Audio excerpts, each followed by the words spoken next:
Camaradas, eu fui aqui convidado para falar sobre o pós-eleições, uma análise conjuntural, né? Um balanço eleitoral e, ao mesmo tempo, as tarefas que se impõem. E eu entro imediatamente nelas.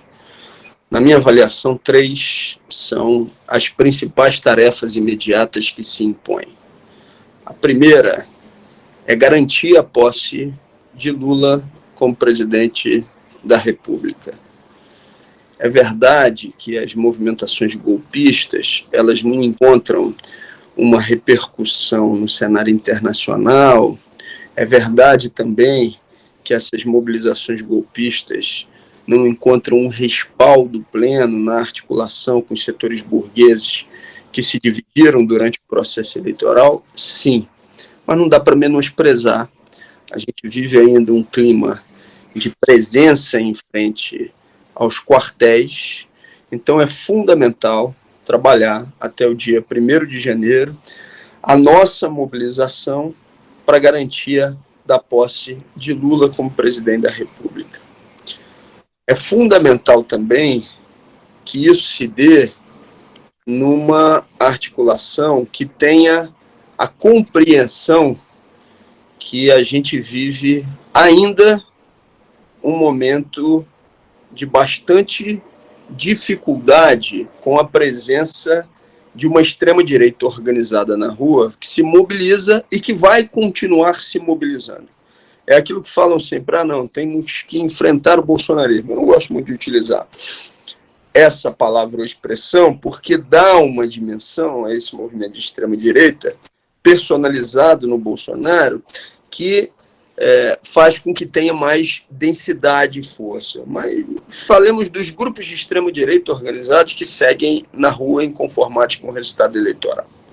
E essa, para mim, então, é a segunda grande tarefa que se confunde com a primeira, que é fazer o enfrentamento aos grupos de extrema-direita de orientação fascista e nos prepararmos para um enfrentamento que vá para além do início do ano que vem.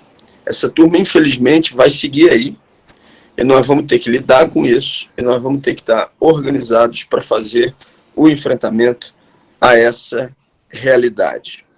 Nessa dinâmica, uma linha que priorize exclusivamente uma articulação institucional, sem pensar que é papel de cada um dos militantes da esquerda se organizarem para fazer esse enfrentamento, desmobiliza aquilo que é uma necessidade, evidentemente, de manter uma disputa a quente com essa turma.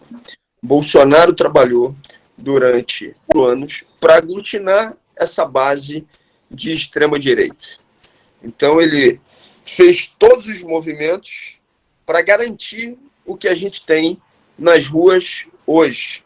Se a esquerda não fizer também o trabalho de aglutinar a base de esquerda, e da esquerda que tem radicalidade política, da esquerda socialista, sabendo que é fundamental a nossa mobilização ser mantida, não terceirizando tudo ao espaço institucional, a garantia daquilo que foi a derrota eleitoral de Bolsonaro se torna um elemento frágil. E isso tem a ver, também na minha avaliação, com a terceira tarefa imediata que se impõe, que é a seguinte: o enfrentamento aos neoliberais, que não estão satisfeitos de ter somente a condução do Banco Central.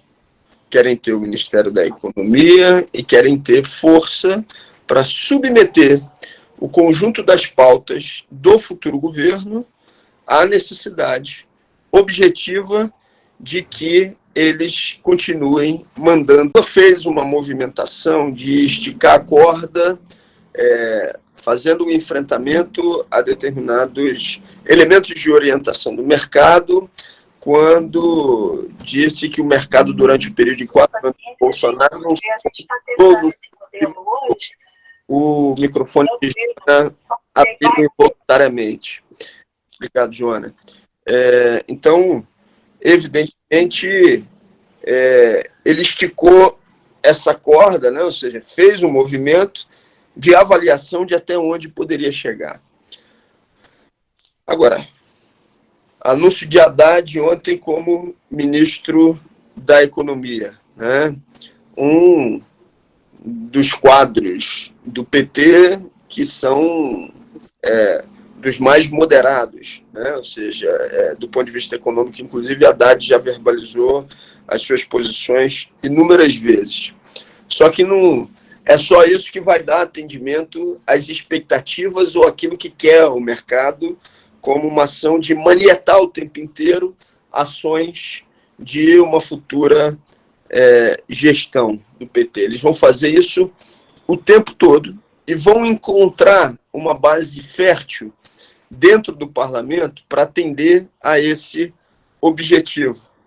Porque na Câmara a gente tem, no máximo, 100 deputados da esquerda mais alargada, ou seja, não se modificou de maneira profunda a correlação de forças que se tinha em relação ao mandato que se encerra agora em dezembro. 100 parlamentares que são de extrema-direita e 300 do chamado Centrão, que foram votados a partir da articulação prioritária do orçamento secreto, né? Foi muita grana colocada à disposição disso.